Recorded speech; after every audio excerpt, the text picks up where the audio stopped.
पहला नंबर रखेंगे आपके सामने दिल्ली में मेट्राइज का एग्जिट पोल। एबीपी न्यूज पर दिल्ली का यह पहला आंकड़ा। बीजेपी और आम आदमी पार्टी में कांटे का मुकाबला देखने को मिल रहा है।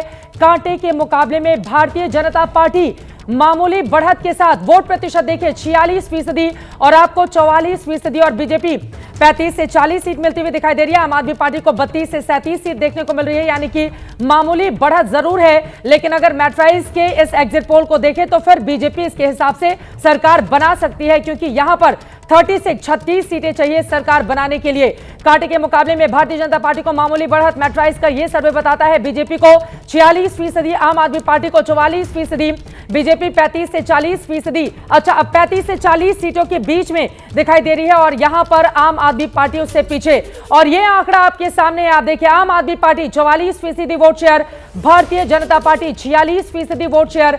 कांग्रेस पार्टी का वोट बढ़ के थोड़ा दोगुना जरूर हो रहा है, लेकिन वो कहीं भी इन दोनों पार्टियों के आसपास खड़ी होते हुए नजर नहीं आ रही है। आपको बताते चले कि 2020 के विधानसभा चुनाव में 54% वोट शेयर के साथ 62 सीटें हासिल की थी आम आदमी पार्टी ने। 39 सीटें भारतीय जनता पार्टी को मिली थी, 8 सीटें उसे मिली थी। लेकिन इस बार जो एग्जिट पोल आपको दिखा रहे हैं 70 सीटों का मेट्राइज का ये एग्जिट पोल है। आम आदमी पार्टी 32 से 37, बीजेपी 35 से 40 और कांग्रेस पार्टी का हो सकता है खाता यहां पर खुल जाए। ये बड़ी जानकारी, बड़ी खबर, मेट्राइज का ये एग्जिट पोल इस वक्त आपको दिखा रहे हैं। अगर ऐसा होता है, अगर ये एग्जिट पोल एग्जैक्ट पोल में तब्दील होता है तो फिर 26 सालों का सूखा भारतीय जनता पार्टी के लिए खत्म हो सकता है। ऐसे में वो कौन कौन से मुद्दे रहे जिससे बीजेपी के लिए, आप देखिए इनका चेहरा खिल उठा है। के शर्मा जी का मुस्कुरा रहे हैं, थोड़ा ही आगे हैं, थोड़ा ही आगे हैं। मैं आपको बताता हूं उसका रीजन थोड़ा ही आगे करना। दिवांग जी और तमाम पत्रकार भी मेरे साथ बैठे हैं, शायद इस बात पर सहमत हो।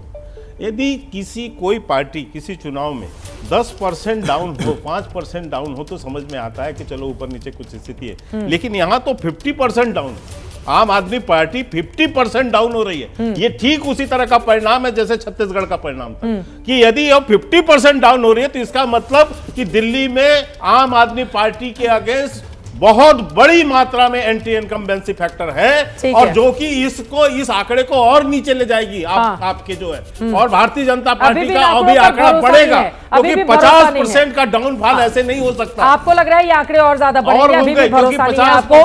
6 चुनाव लगातार भारतीय जनता पार्टी समझ में हारी है। 1993 से 98 में आपकी सरकार रही, उसके बाद से कोई भी चुनाव आप जीत नहीं पाए हैं। 13 में आप सबसे बड़ी पार्टी बने थे, लेकिन आपको बहुमत नहीं मिला था। लेकिन अगर मेट्राइज का ये एग्जिट पोल, लोकसभा जीता है, लोकसभा जीता है, अरे विधानसभा की बात हो रही है, विधानसभा की बात हो रही है, विधानसभा की बात हो रही है। इसलिए मैंने कहा दिल्ली में हम लगातार 700 सीट जीते, 0 सीट पे आए। ठीक है, घनेंद्र भारद्वाज जी, अब भारतीय जनता पार्टी ने बाजी मार ली, कम से कम अभी तक का ये एग्जिट पोल यही इशारा कर रहा है। चित्रा जी, हमें तो हर बार एग्जिट पोल हटाते, 13 में हराया, 15 में हराया, 20 में हराया, पंजाब हराया, सब हराया। एग्जिट पोल इनके, सरकार हमारी। ये दिल्ली के लोग यही काम करते, दिल्ली के लोगों पे हमें पूरा विश्वास है, क्योंकि हम चुनाव में ग्राउंड पे थे। हमने चुनाव में कैंपेन करा, पॉजिटिव कैंपेन करा। हम जिस गली में गए, जिस मोहल्ले में गए, जहां गए, लोगों ने हमें कहा कि दिल्ली की अरविंद केजरीवाल की सरकार हमें फिर चाहिए, चौथी बार हमें फिर सरकार चाहिए। दिल्ली के लोगों ने गुंडागर्दी और गाली गलौज वाली पार्टी को रिजेक्ट करके काम। अभी तो आंकड़ों पर बात कर लेते हैं, अभी आंकड़ों पर बात कर लेते हैं। अभी तो ये भाषण काम नहीं करेगा ना घनेंद्र भारद्वाज जी, अभी ये मेट्राइज के एग्जिट पोल पर बात कर लेते हैं। बात कर लेते हैं। अब चुनावी वायदों का दौर चला गया है, वोटिंग का समापन हो चला है, इसी वजह से एबीपी न्यूज ने ये एग्जिट पोल रखा है अपने दर्शकों के सामने। और अब दूसरा एग्जिट पोल देखिए, मेट्राइज का exit poll Bharatiya Janata party के बना रहा है दिल्ली में सरकार। दिल्ली का दूसरा एग्जिट पोल भी रखते हैं आपके सामने, जिसका आप कर रहे हैं बेसब्री से इंतजार। चाणक्य स्ट्रैटेजीज का एग्जिट पोल आ गया है सामने और इसके हिसाब से भारतीय जनता पार्टी 39 से 44 सीट उसको मिलती हुई दिखाई दे रही है। आम आदमी पार्टी 25 से 28 सीटों पर सिमटती हुई दिखाई दे रही है। कांग्रेस को 2 से 3, कांग्रेस का खाता खुल रहा है, लेकिन इतना बड़ा नहीं खुल रहा है ताकि वो बहुत बड़ी बाजी मार ले जाए दोनों पार्टियों के सामने। दिल्ली का दूसरा एग्जिट पोल भी आ गया है आपके सामने, चाणक्य स्ट्रैटेजीज का ये एग्जिट पोल है। बीजेपी इसमें भी सरकार बनाते हुए दिखाई दे रही है।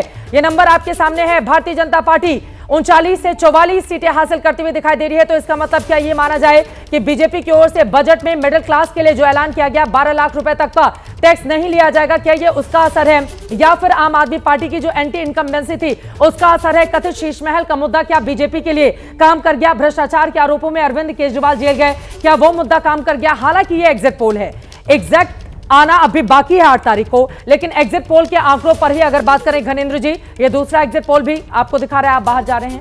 देखिए चित्रा जी, मैं फिर कह रहा हूं, बहुत विश्वास के साथ कह रहा हूं कि दिल्ली के अंदर चौथी बार अरविंद केजरीवाल जी के नेतृत्व में आम आदमी पार्टी की सरकार बन रही है। पिछली बार से ज्यादा बहाना तो नहीं बनाओगे। अरे रोने धोने का काम आप लोगों के पास है। पिछली बार भी रोने के काम की सारी ठेकेदारी नहीं रोगे ना, पास है। सारी बीजेपी को ठेकेदारी दी है। केजरीवाल ने प्रेस कॉन्फ्रेंस करके क्यों बोला, गलोच की, गुंडागर्दी की, सारा काम बीजेपी को दिया। हमारा काम है, हम दिल्ली के लोगों के काम करेंगे, हमारी सरकार बनेगी, 8 तारीख को 12 बजे के बाद रोएंगे ईवीएम के नाम पे, पूरे करेंगे, सारे वायदे पूरे करेंगे। 8 तारीख के बाद भी मिलेंगे। ये भी दोहरा चरित्र के नहीं होंगे तो नहीं रोएंगे। चित्रा जी, बीजेपी हर चुनाव में यही खेल करती है। इनके एग्जिट पोल में कह रहा हूं, एग्जिट पोल में इनके एग्जिट पोल, आपके सरकार हमारी सरकार बन रही है। मैं दिल्ली के लोगों पे विश्वास बस मैं इतना कह रहा हूं, 12 बजे बाद ईवीएम का रोना मत रोना। चलिए ठीक है सर, दर्शकों को बता दें एबीपी न्यूज ने अपना कोई एग्जिट पोल नहीं किया है, ये अलग अलग एजेंसियों के एग्जिट पोल है जो हम सामने रख रहे हैं। ठीक है सर, ठीक है ठीक है ठीक है ठीक है ठीक है, अभी एग्जिट पोल पर ही रहते हैं, अभी एग्जिट पोल पर ही रहते हैं। जल्दी से मेघा आपका रुख करते हुए, प्रधानमंत्री ने जब दिल्ली में रैली की थी उन्होंने कहा था कि झाड़ू का तिनका बिखर जाएगा, तो वो बिखरता हुआ अभी एग्जिट पोल में दिखाई दे रहा है। ये एबीपी न्यूज का नहीं है, अलग अलग एजेंसियों का एग्जिट पोल हम दिखा रहे हैं, दर्शकों को बता दें। लेकिन दोनों ही एग्जिट पोल अलग अलग एजेंसियों के बीजेपी की सरकार बनाने का दावा करते हुए। जी चित्रा, और हम कई और अभी आंकड़े भी लगाएंगे और कई एग्जिट पोल्स के, मगर ये दो जो एग्जिट पोल हम अभी दिखा रहे हैं दोनों बीजेपी को बढ़त दे रही है। चित्रा, मैं ऑनेस्टली आपसे कहूं, ये एग्जिट पोल के हिसाब से जाना, इस तरीके की जर्नलिज्म मुझे नहीं आती है करनी।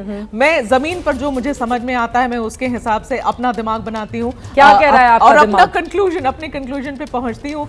मेरा ये कहना है चित्रा, मेरा ये मानना है कि ये वन साइडेड इलेक्शन है। ये इलेक्शन बीच का मामला नहीं है, ये कांटे की टक्कर नहीं है, लोगों ने अपना मन बना लिया। और लेकिन दोनों में ही बीजेपी 36 सीटें हासिल कर रही है, कोई कंफ्यूजन तो दिखाई नहीं दे रहा है। मैं लौट रही हूं आपके पास, अब तक 2 एग्जिट पोल के आंकड़े सामने आ गए हैं एबीपी न्यूज पर, हमारे दर्शक देख रहे हैं। एक एग्जिट पोल में कांटे की टक्कर है लेकिन बीजेपी आगे है, एक एग्जिट पोल में बीजेपी की आराम से सरकार बन रही है। ये 2 एग्जिट पोल के आंकड़े, दोनों एग्जिट पोल में भारतीय जनता पार्टी को यहां पर बढ़त दिखाई दे रही है। अब तक 2 एग्जिट पोल के आंकड़े आए हैं सामने, हालांकि 8 तारीख को ही फाइनल नतीजे आएंगे तो यह तय हो पाएगा कि अब की बार किसकी बनेगी सरकार। भारतीय जनता पार्टी क्या 26 सालों के बाद वास्तव में कमल खिलाने में कामयाब रहती है। यहां पर आपको मैट्राइज का दिखा रहे हैं, भारतीय जनता पार्टी 35 से 40, 36 सीटें चाहिए उसको सरकार बनाने के लिए, तो आराम से कम इसमें भी बनती हुई दिखाई दे रही है। आम आदमी पार्टी उससे थोड़ा पीछे है, लेकिन दूसरा जो चाणक्य स्ट्रैटेजीज का है उसमें बीजेपी आराम से अपनी सरकार बना रही है।